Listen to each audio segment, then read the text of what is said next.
રહ્યા છે કે જ્યાં એમ્સ હોસ્પિટલ વિવાદમાં આવી છે। હોસ્પિટલના વહીવટી અધિકારી સામે મહિલા તબીબનો આરોપ છે। વહીવટી અધિકારી મહિલા અને પુરુષોમાં ભેદભાવ કરતા હોવાના આક્ષેપ લાગ્યા છે। ખોટી કનડગત અને ગુંડાગીરી કરતા હોવાના પણ આક્ષેપ લાગ્યા છે। વહીવટી અધિકારી જયદેવસિંહ વાડા સામે આક્ષેપ કર્યા છે। મહિલા તબીબે જિલ્લા કલેક્ટરને ફરિયાદ કરી હોવાની પણ વિગતો પ્રાપ્ત થઈ રહી છે। જિલ્લા કલેક્ટરે પોલીસની ફરિયાદ પાછી સુપ્રત કરી। ડિપાર્ટમેન્ટલ મામલો હોવાના કારણે એમ્સની ઇન્ટરનલ કમિટી હવે તપાસ કરશે તેવી વિગતો સામે આવી છે। તપાસ રિપોર્ટના આધારે હવે કાર્યવાહી થશે। એક વર્ષ પહેલા પણ મહિલા તબીબે ફરિયાદ કરી હતી। આપણે જણાવી દઈએ કે એમ્સના ડાયરેક્ટર ડોક્ટર CDH કચોટ સહિત 4 સામે ફરિયાદ કરાઈ હતી।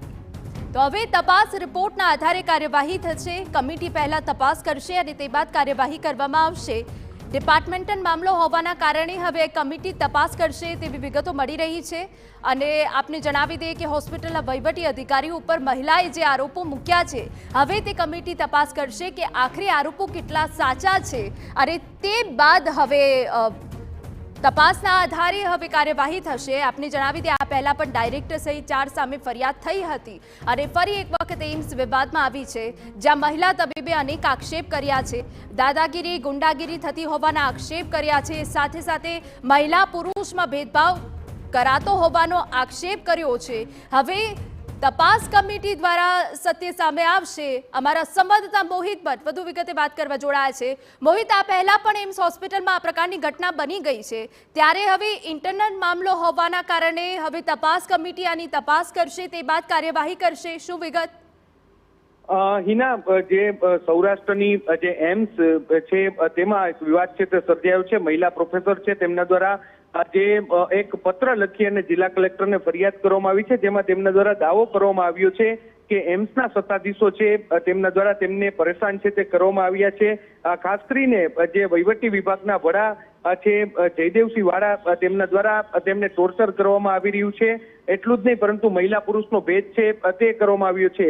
જે વાડાની સાથે એમ્સના ડાયરેક્ટર ડોક્ટર CDH કચોટ સહિત આ ઉપરાંત ડીન સંજય ગુપ્તા, અશ્વિન અગ્રવાલ સહિતના જે અધિકારીઓ છે તેમના દ્વારા તેમને કનડગત કરવામાં આવતા હોવાની ફરિયાદ છે તે કરવામાં આવી છે। જિલ્લા કલેક્ટર દ્વારા આ ફરિયાદ છે તે પોલીસ કમિશનરને સુપરત કરવામાં આવી છે ને પોલીસ કમિશનર દ્વારા જે પોલીસ સ્ટેશન વિસ્તાર ગાંધીગ્રામ પોલીસ સ્ટેશન વિસ્તારમાં આ અરજી છે તે આપવામાં આવી છે ને અરજીના આધારે હવે તપાસ છે તે શરૂ કરવામાં આવી છે।